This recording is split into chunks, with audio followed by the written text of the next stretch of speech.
અંકલેશ્વરમાં આજે દેશવ્યાપી રાષ્ટ્રીય પોલિયો રસીકરણ અભિયાન અંતર્ગત પોલિયો રસીકરણ કાર્યક્રમનો પ્રારંભ કરવામાં આવ્યો હતો।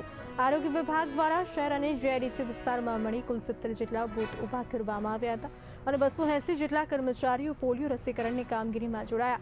સમગ્ર કાર્યક્રમ શાંતિપૂર્ણ અને બાળકોને નિયમિત રસીકરણ કરાવવા અને પોલિયો મુક્ત ભારત બનાવવાના સંકલ્પ સાથે પૂર્ણ થયો।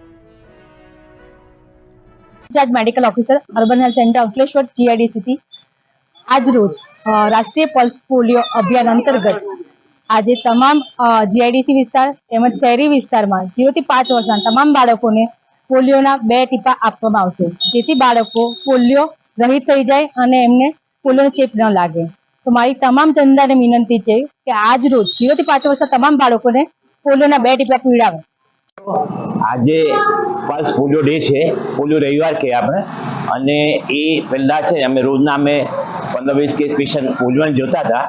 એટલે 25 રોટી લોકોએ રોટીના ઇન્ટરનેશનલ ધર્મમાં એની 100મી વર્ષગાંઠ હતી ત્યારે કે ગુજરાતને કંઈ ભેટ આપવા માટે કંઈ સુવિચાર્યો। તો એ લોકો વિચાર્યું કે પોલિયો રેડિકેશન કરીએ તો એનાથી મોટી ભેટ કોઈ હોઈ નહીં શકે ને, એટલે ત્યાં એ લોકો મિટિંગ થઈ અને એવું આપણે બીડો ઉઠાવ્યો કે આખા વર્લ્ડમાંથી પોલિયો નાબૂદ કરો।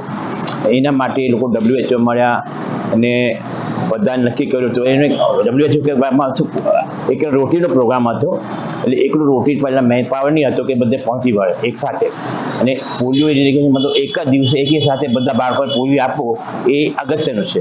આજે કાલે આપે તો એ નહીં ચાલે, એટલે આ પ્રોગ્રામ આજથી આખા દુનિયામાં આપણે ઇન્ડિયામાં બી બધે દરેક જગ્યા